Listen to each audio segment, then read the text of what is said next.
আসসালামু আলাইকুম প্রিয় দর্শক। বিরোধী দলীয় নেতা ডক্টর শফিকুর রহমান আজকে এতিমদের ইফতার পার্টিতে উনি বলছেন যে 18 কোটি মানুষের পক্ষে দাঁড়াবে আর কি, এরকম একটা কথা বলছেন।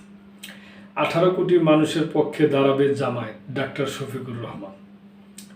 সংসদে বিরোধী দলীয় নেতা ও জামাত আমির ডাক্তার শফিকুর রহমান বলেছেন, দেশের মানুষের বিপরীতে কোনো কার্যক্রম হলে জামাত 18 কোটি মানুষের পক্ষে দাঁড়াবে।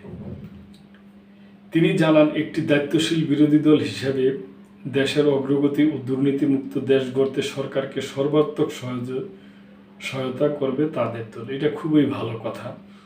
বৃহস্পতিবার রাজধানীর মিরপুরে এতিমদের সম্মানে আয়োজিত ইফতার মাহফিলে প্রধান অতিথির বক্তব্যে এসব কথা বলেন ডাক্তার শফিকুর।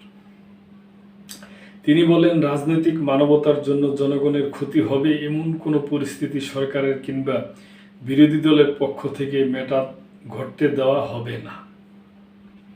তবে দেশের স্বার্থ ক্ষুণ্ণ হলে বিরোধী দল প্রতিরোধ গড়ে তোলার জন্য প্রস্তুত থাকবে।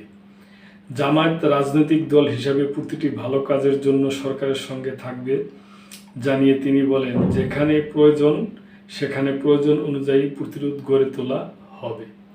তবে তাদের ইচ্ছা এমন পরিস্থিতি যেন গড়ে না ওঠে যেখানে প্রতিরোধের প্রয়োজন হয়। ডাক্তার শফিকুর রহমানের ভাষ্য অনুযায়ী বিরোধী দল সরকারের সঙ্গে সহযোগিতা করতে চায়, কিন্তু জাতীয় স্বার্থ বিপন্ন হলে জনগণের পক্ষে জবাবদিহি নিশ্চিত করতে তারা সজাগ থাকবে। তো প্রিয় দর্শক, এ ব্যাপারে আপনাদের কোনো মন্তব্য থাকলে অবশ্যই করবেন এবং লাইক, কমেন্ট, শেয়ার করে সাবস্ক্রাইব করে মেম্বারশিপ নিয়ে চ্যানেলটির পাশেই থাকবেন। আল্লাহ হাফেজ।